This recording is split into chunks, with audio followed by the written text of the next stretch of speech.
तो अधिकारी काय पहिला नाही, ह्याच्या अधिकारी बरेच पहिल्यापासून जे अधिकारी आहेत त्यांनी पण तेच केलेलं आहे.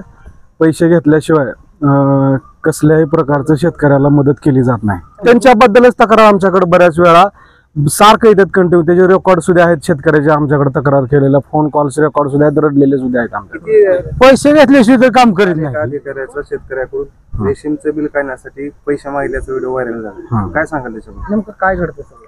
नाही, हे म्हणजे तो अधिकारी काय पहिला नाही, ह्याच्या अधिकारी बरेच पहिल्यापासून जे अधिकारी आहेत त्यांनी पण तेच केलेलं आहे. पैसे घेतल्याशिवाय कसल्याही प्रकारचं शेतकऱ्याला मदत केली जात नाही. जर त्यांचा म्हणजे त्यांनी जे शेतकऱ्यांसाठी जे मदत करायला पाहिजे तशी न करता पैसे घेतल्याशिवाय कुठलंच काम करत नाही त्यांनी. हा त्यांचा म्हणजे काय काम असतं तुमचं आणि कशासाठी पैसे? हे MRGS मधून शेतकऱ्यांना एक 4 लाख रुपये MRGS मधून कुशल आणि अकुशल असं बिल दिलं जातं शेतकऱ्यांना. त्याच्या माध्यमातून शासनाची अशी एक संकल्पना आहे की बाबा रेशीम उद्योग वाढवा आणि आत्मनिर्भरती कुटुंब व्हावं या खेड्यागावातले आकांक्षित जिल्ह्यामधले. अशा संकल्पनेमधून हे उद्योग पुढे वाढवण्यासाठी पैसे दिलेले आहेत शेतकऱ्यांसाठी. म्हणजे नेमकं ह्याच्यामध्ये काय होते अडचण, शेतकऱ्यांना जशी तुतीची लागवड करणं असेल, शेड मारणं असेल, ह्या गोष्टी ज्या आहेत ह्याच्यामध्ये पैसा लागतो. मग त्याच्यामध्ये समजा पहिल्यांदाच शेतकऱ्यांना पैसे घातल्यानंतर शासन देतं पैसे. शासन म्हणजे त्याची जी प्रोसिजर आहे ते ह्या अधिकारी लोकांनी करायला पाहिजे.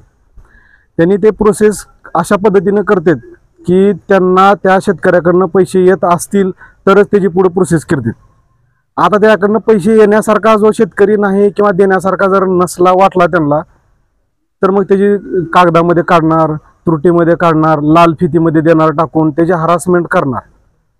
आणि मग जर समजा तशामधून जरी त्याने लागवड केली, सगळ्या गोष्टी केल्या, तर मग त्याला लवकर बिल देणार नाही, त्याची हरासमेंट करते. ज्या संबंधित त्या अधिकाऱ्यांनी आधी कधी पैसे मागितले होते का? काय तक्रार आहे त्याबद्दल?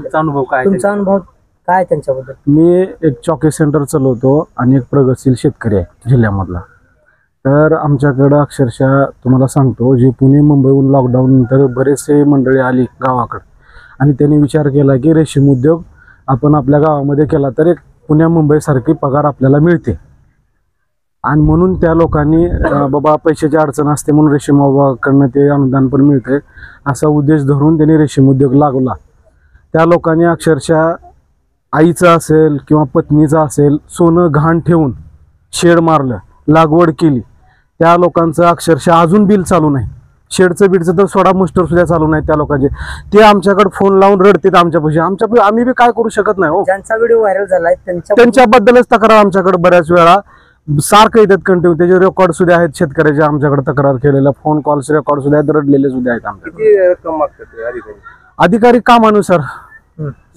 कसा असतो? साधारणतः मुस्टरला त्यांचे आता सध्या आमच्या मागच्या एका शेतकऱ्याने फोन केला, 5,000चं मुस्टर होतं, त्याला त्यांनी 2,000 रुपये मागितले होते. आणि जर समजा त्या शेडचं वगैरे बिल असेल तर त्याचा काय विषय नाही, 20-25% त्यांना मिळाले तरच त्यांनी काम करतच नाही. आणि ते प्रोसेस कशी असते शेतकऱ्याला माहीत नसते. अधिकाऱ्यांना कोऑपरेट केलं तरच ते कळते. आणि तेव्हा कोऑपरेट तेव्हाच करणार जेव्हा तो पैसे देणार. काय प्रोसेस असते आणि काय होतं नेमकं आणि सरकारी स्थितीत कसं अडकतं सगळं तुमचा व्यवसाय? आमचं काय आळ्याचं अनुदान पडत नाही आणि टाकू म्हणतात, टाकीत बी नाही, ती काहीच करीत नाहीत. 5-5 वर्ष 10-10 वर्ष अनुदानच पडत नाही आळ्याचं. नुसतं पैसेच घेते ती. किती दिले आतापर्यंत तुम्ही पैसे कामासाठी? सारखं 7,000 8,000 रुपये देतात 200 आळ्याला. त्याचं ती टाकतो म्हणते टाकीतच नाही ती. किती पैशाची मागणी असते अधिकारी काढायला? मस्टर काढायचं तरी गेलं. आता इतकं नाही, नका बोलायला, मला काय बोलायला येत नाही. तुमचं तुम्ही बघा. म्हणजे किती तुम्ही पैसे घेतल्याशिवाय काम होत नाही? पैसे घेतल्याशिवाय तर काम करीत नाही ती. कोण आहे तो अधिकारी?